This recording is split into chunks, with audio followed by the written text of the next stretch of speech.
Well, as we go through the next 24 hours, colder here. Welcome to the first day of spring 2025. This happens a lot. In fact, this is my youngest son's birthday, and the day he was born, we had snow flurries back in 2004, I believe it was.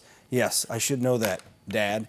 47 degrees out there. We've had some periods of some very light rain showers, mist and drizzle, and sleet also mixed in with this. No travel issues. Temperatures are way above freezing. We're not really worried about this at all. What we are worried about for some of you gardeners is the freeze coming in. This cold air mass pretty much originates up just to the north of the Great Lakes.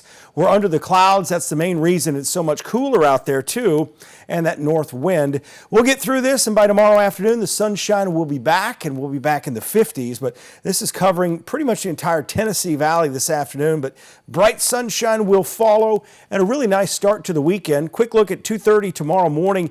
We'll be right around freezing. A freeze warning officially from the Weather Service overnight tonight, but that doesn't really change the forecast. We are forecasting freezing temperatures, and it's basically a heads up to let you know to expect to freeze just a little below freezing. I think some of the plants are going to be okay, especially the ones that have already been to the ground for a while. It's the plants you may have just bought and put in the ground from a greenhouse. Those may not survive unless you cover them up. Here's your Friday afternoon, struggling in the mid-50s still by 1 o'clock, but the good news is more daylight this time of year on daylight saving time. We'll be in the 60s, even though we'll have a few clouds late tomorrow. Here's our next weather maker. This is coming in most likely Sunday evening. A few strong thunderstorms. Keep in mind it's springtime, but I don't see a major outbreak of severe weather with any of this anywhere here in the Tennessee Valley, but just a heads up, if you're going camping, something like that, you're going to hear some thunder. In fact, it really kind of slows down here. Not a lot of instability with this, just enough for some small hail, gusty winds,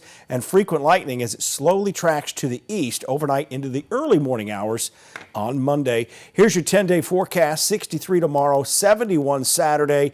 Notice the morning lows, and whenever you're looking at a threat for severe weather, keep an eye on the morning lows. 46 in the morning Sunday, very little instability to work with once the storm system gets through the area, and a really nice stretch of weather beginning next week.